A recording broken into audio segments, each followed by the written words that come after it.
High everyone, नमस्ते। मेरो YouTube च्यानलमा हजुरहरूलाई एकदमै सस्तोमा मैले चाहिँ यो बारा बनाउन सिकाउँछु है। हेरिसन 50-60 रुपियाँको यति ठुलो थाल जत्रो बारा बन्छ भने हामी किन नखाने त हैन।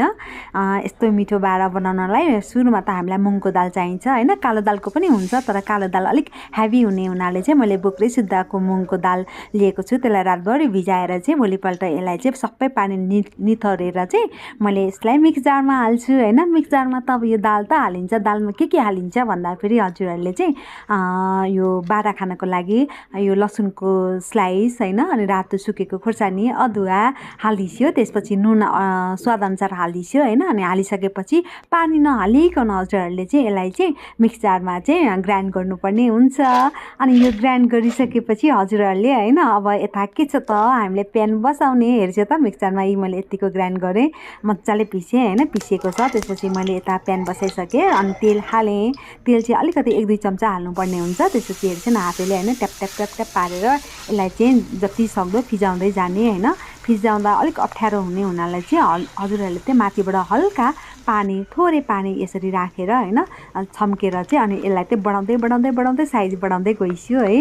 हेर्छु कत्रो थाल जत्रो बनाइसकेँ कि मैले यसलाई है। अनि यति गरिसकेपछि अब मैले सुरुमा चाहिँ एग बारा बनाउँछु हैन, अन्डा बारा बनाउँछु।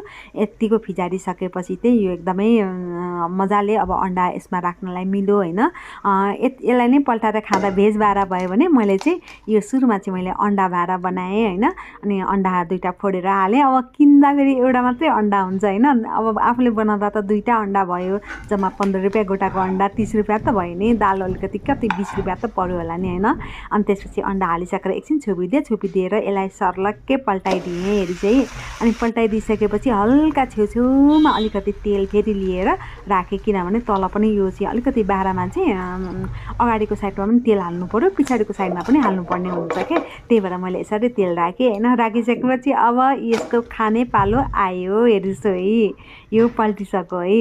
अब त्यसपछि अब यसलाई अब बनिसक्यो हैन। फेरि रिपिट भएछ क्या यही भिडियो मैले। अनि त्यसपछि मैले हजुरलाई थालमा हालेँ। थालमा हालिसकेपछि चाहिँ मैले अक्कबरे खोर्सानीको यस्तो मिठो पेस्ट अचार बनाएको छु है। त्यो पेस्ट अचार हालेर यो अन्डा बारा चाहिँ खाँदा कस्तो हुन्छ होला हजुरहरू आफै सोचिस्यो है। यो जाडो महिनामा त्यो पनि यति सस्तो बारा घरैमा के।